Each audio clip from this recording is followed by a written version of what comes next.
Rizky Siburian, absen 15 dari kelompok 7, kelas 12 MIPA 2. Di sini saya akan menjelaskan tentang prinsip generator AC. Kita tahu lah ya, generator AC sama DC itu beda gitu. Listrik AC sama DC-nya aja udah beda. AC adalah arus bolak-balik, sementara DC adalah arus arah gitu. Nanti ada yang jelasin prinsip generator DC, teman sekelompok saya gitu.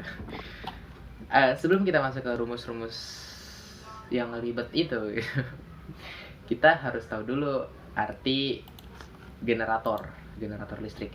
Jadi, generator listrik adalah mesin yang digunakan untuk menghasilkan energi listrik dari sumber energi kinetik, sumber energi gerak.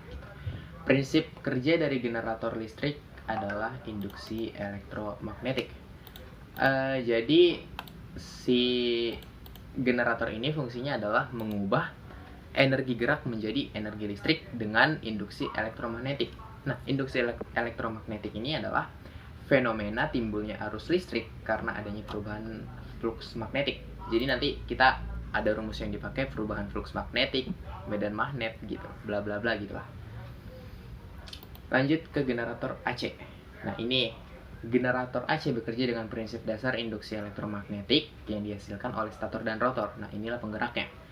Generator AC memanfaatkan perubahan flux magnet terhadap waktu. Oke, jadi gini, saya tahu dari itu sih, Zenius.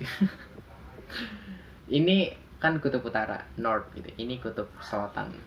Jadi dari magnet-magnet ini kan timbul medan magnet gitu ya kan, timbul medan magnet.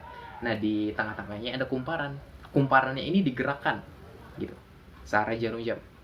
Sebenarnya bisa berlawanan sih, cuman ya searah jarum jam. Nah, karena kumparan ini bergerak, muncullah perubahan flux magnetik. Nah, dari situlah muncul GGL induksi. Nah, kemudian dari kumparan ini dialirkan ke cincin ini. Yang ini, yang panjang ini namanya sikat karbon. Ya kan, dialirkan ke sikat karbon, kemudian diubah menjadi listrik yang bisa dimanfaatkan, flow gitu. Nah, ini contohnya nih, searah jarum jam gitu, memutar. Oke, lanjut. Sekarang kita ke persamaannya. Perubahan flux magnet jika sudut berubah. Nah, ini kita pakai hukum Faraday. Jadi GGL induksi sama dengan minus N dikali turunan flux magnet terhadap waktu. Nah, flux magnet ini rumusnya adalah medan magnet dikali luas kumparan dikali cos theta. Dengan theta adalah omega kali T. Jadi bisa kita obrak-abrik. GGL induksinya sama dengan minus N dikali turunan B dikali A dikali cos omega kali T. Tuh, lihat nih, theta sama dengan omega kali T gitu. Terus flux magnet sama dengan B kali A kali cos theta. Nah, jadi bisa kita obrak-abrik per dt terhadap waktu gitu. Nah, kan ini B sama A nggak berubah kan, lihat nih, B sama A, medan magnetnya sama luas kumparannya nggak berubah kan, karena sama itu doang. Yang berubah adalah sudutnya, muter dia. Jadi yang kita turunin adalah sudutnya. Kita pakai rumus yang matematika yang turunan U dikali V dikurang turunan V kali U per V kuadrat gitu. Nanti hasilnya ketemu ini, N kali B kali W kali A kali sin omega T gitu. Inilah GGL induksinya. Kemudian pasti ada GGL max-nya gitu. Jadi kita pakai rumus yang pertama dulu. Ini rumus yang kita dapat tadi. N kali B, N bau sin omega T. Nah, itu kita dapat GGL max-nya saat kumparannya berada di vertikal. Bentar.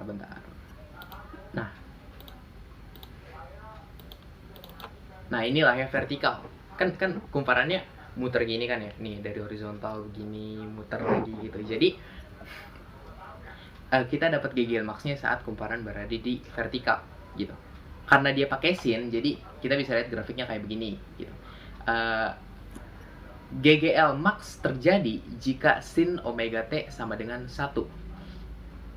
Yang mana adalah 90 derajat. Kan sin 90 derajat sama dengan 1. Ini di sini GGL max-nya. Sin 90 derajat sama dengan 1. Maka omega T sama dengan 90 derajat. Ya kan?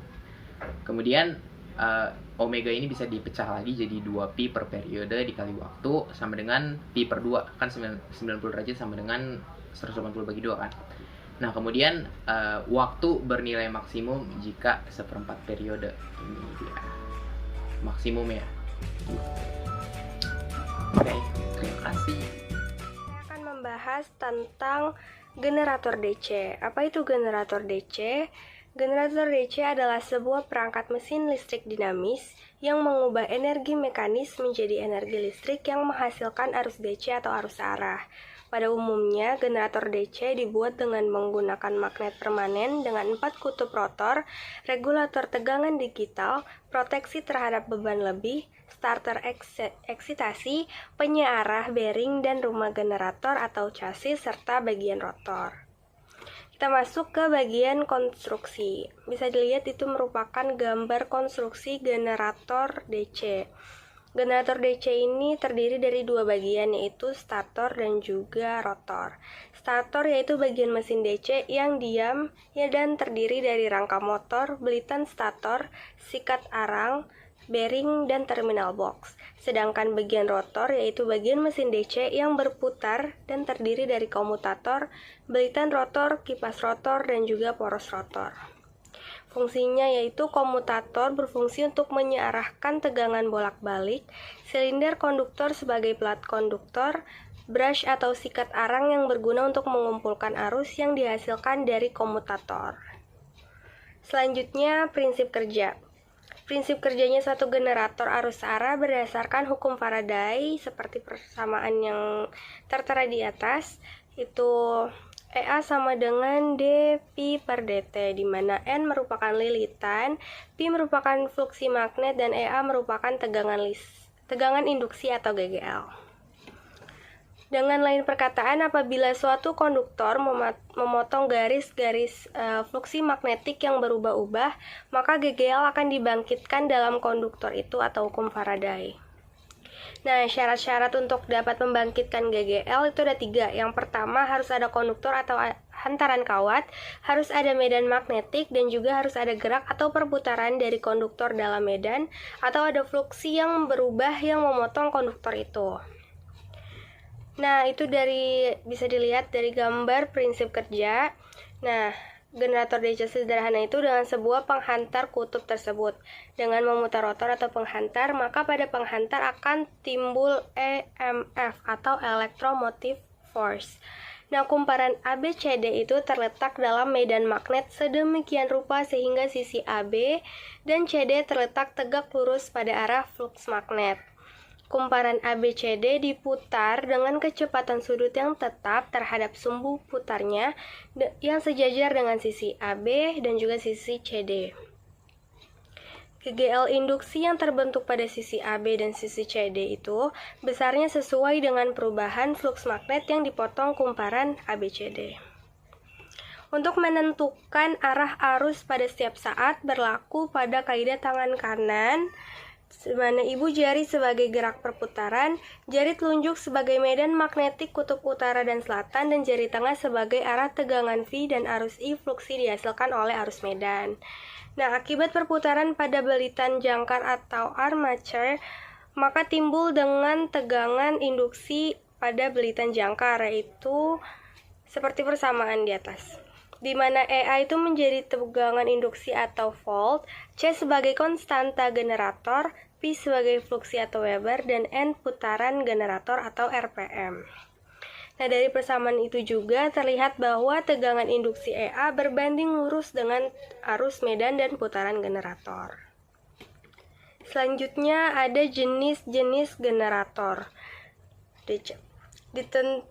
Ditinjau dari pemberian fluksi arus medan, generator DC dapat dibagi menjadi 2 jenis, yaitu ada generator penguatan bebas dan generator penguatan sendiri. Nah, di generator penguatan bebas itu di mana sumber arus eksitasi berasal dari sumber yang terpisah dengan rangkaian jangkar. Sedangkan generator penguatan sendiri itu generator penguatan sendiri adalah generator di mana sumber arus eksitasi berasal dari rangkaian jangkarnya.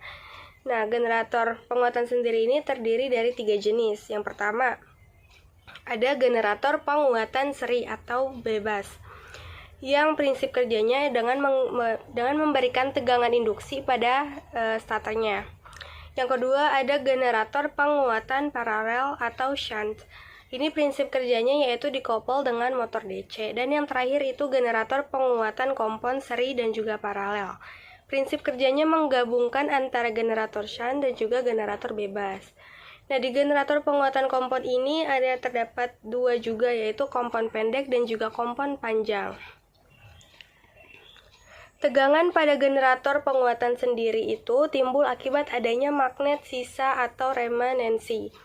Nah, dari ketiga jenis-jenis generator tadi itu mempunyai karakteristik dari aplikasi yang berbeda-beda sesuai kebutuhannya. Nah, yang berikutnya yaitu pengaplikasian generator DC dan AC dalam kehidupan sehari-hari. Contoh yang pertama yaitu dinamo sepeda. Dinamo sepeda merupakan generator kecil yang dapat menghasilkan arus yang kecil pula.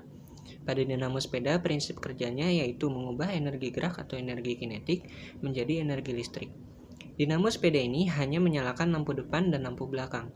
Terangnya lampu ditentukan oleh cepatnya roda berputar. Maka semakin cepat roda berputar, nyala lampu akan semakin terang. Dinamo sepeda intinya adalah sebuah magnet yang dapat berputar dan sebuah kumparan tetap. Bila roda sepeda diputar, maka roda dinamo juga akan memutar, sehingga roda akan memutar magnet dan menimbulkan gegel induksi pada kumparan. Biasanya dinamo dapat menghasilkan arus dengan tegangan 6-12 volt. Jadi dengan adanya dinamo sepeda ini dapat memudahkan kita bila menggunakan sepeda di malam hari. Contoh yang berikutnya yaitu pembangkit listrik. Generator pada pembangkit listrik seperti pembangkit listrik tenaga air merupakan sebuah alat yang dihubungkan dengan turbin melalui gigi-gigi putar. Sehingga saat baling-baling turbin berputar, generator juga akan ikut berputar. Alat ini memanfaatkan perputaran turbin untuk memutar kumparan magnet di dalam generator, sehingga terjadi pergerakan elektron yang menimbulkan arus listrik AC. Pembangkit listrik menggunakan arus AC karena memiliki keunggulan, yaitu tegangannya dapat dinaikkan dan diturunkan menggunakan trafo, dan juga bisa ditransfer ke jarak yang jauh tanpa kehilangan tenaganya.